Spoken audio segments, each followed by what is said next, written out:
Hi, I'm Andrew Campy from SSW and I'm a senior software architect, and I'm just going to run you through a quick video on how to use SkypePop.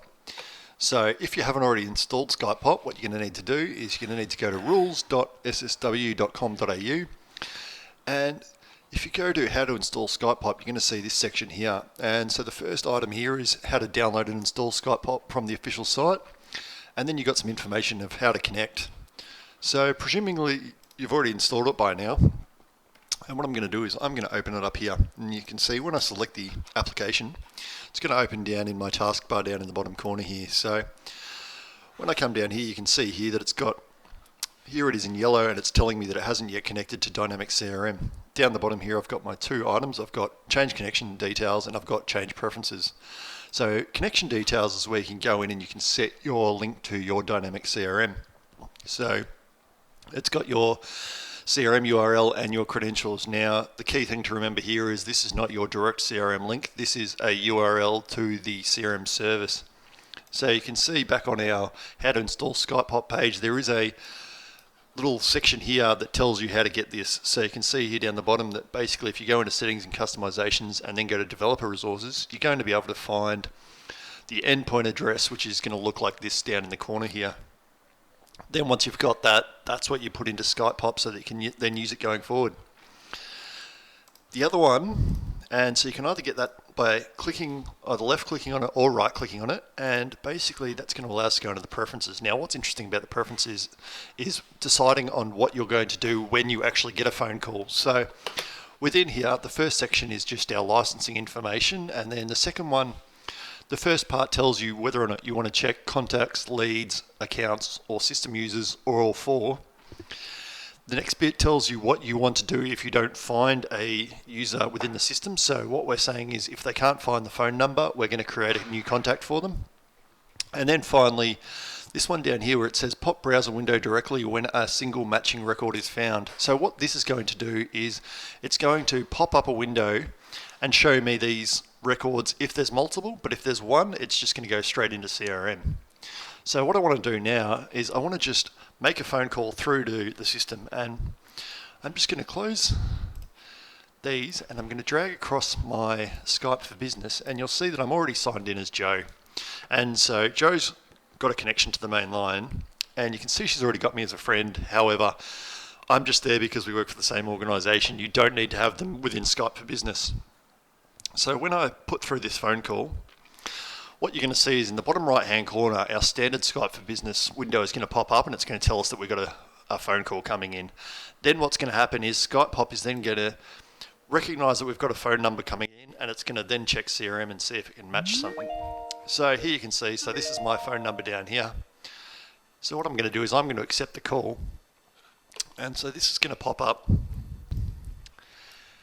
And what's going to happen is SkypePop is then going to appear, and SkypePop is then going to tell us that we have a CRM user and a CRM contact. So then I can decide which one of these that I want to use. So in this case, we'll go for the CRM contact.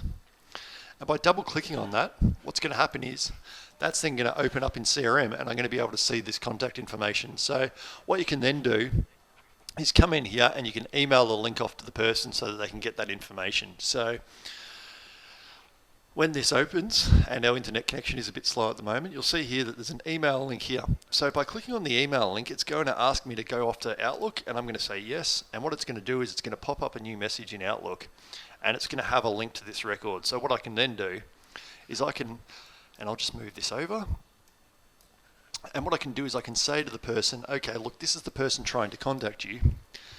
Can you please answer the call? So what I'm going to do is I'm going to email Stephen, and I'm going to say, hi Stephen,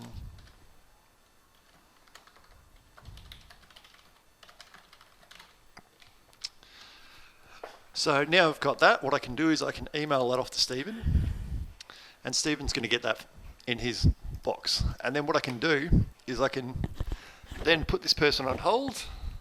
You might want to do that before you actually send off the email. And then what I want to do is I want to then go into my Skype for Business, and then I want to find Stephen and contact Stephen. So I can either find him through, it doesn't really matter, I can either do it through Skype for Business or I can do it through Skype. It doesn't really matter. But so I can find Stephen here, and so what I can do is I can bring up a window, I can call him, or I can just type a message.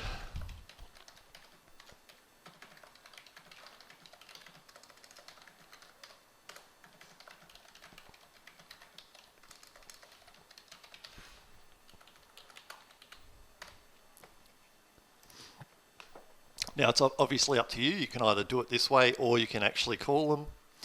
Probably calling them is a better option.